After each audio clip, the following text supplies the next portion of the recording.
मित्रांनो, जळगाव संभाजीनगर रोडवर वाकोद गावाजवळ काळजाला वेदना होईल असा अपघात झाला आहे। अपघात झाल्यानंतर गाडीतील नागरिकांना बाहेर काढत असताना गाडीने अचानक पेट घेतला। दरम्यान पतीला कसे तरी वाचवण्यात यश आले, पण मध्ये गर्भवती महिलेचा तळपून मृत्यू झालेला आहे।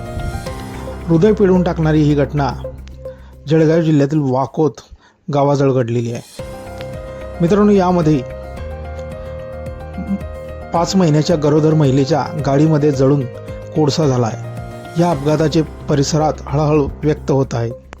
याबाबत सविस्तर वृत्त असे की जान्हवी संग्राम मोरे वय 26 यांचे 1 वर्षापूर्वी संग्राम जालमसिंग मोरे वय 31 यांच्याशी विवाह झाला होता। संग्राम मोरे हे मूळ बुलढाणा जिल्ह्यातील असून ते सध्या संभाजीनगर येथे वास्तव्यास आहेत।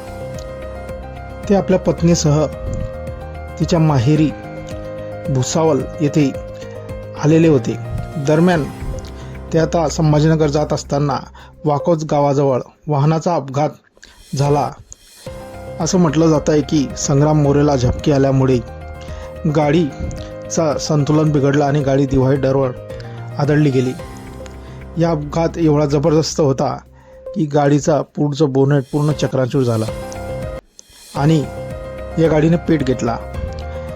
बघता तिथे लोकांची गर्दी झाली। लोक धावून आले मदतीसाठी।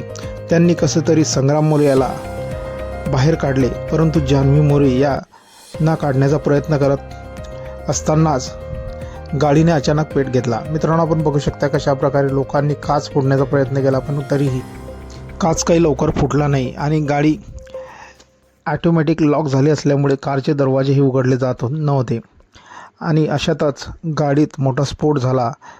अगोदरच धुराळ्यामुळे जान्हवी बेशुद्ध होती। ती 5 महिन्याची गरोदर असताना अचानक गाडीने घेतलेल्या पेटमुळे तिचा होरपळून मृत्यू झालेला आहे। लोकांनी शर्थीचे प्रयत्न केले, पण त्यांचे प्रयत्न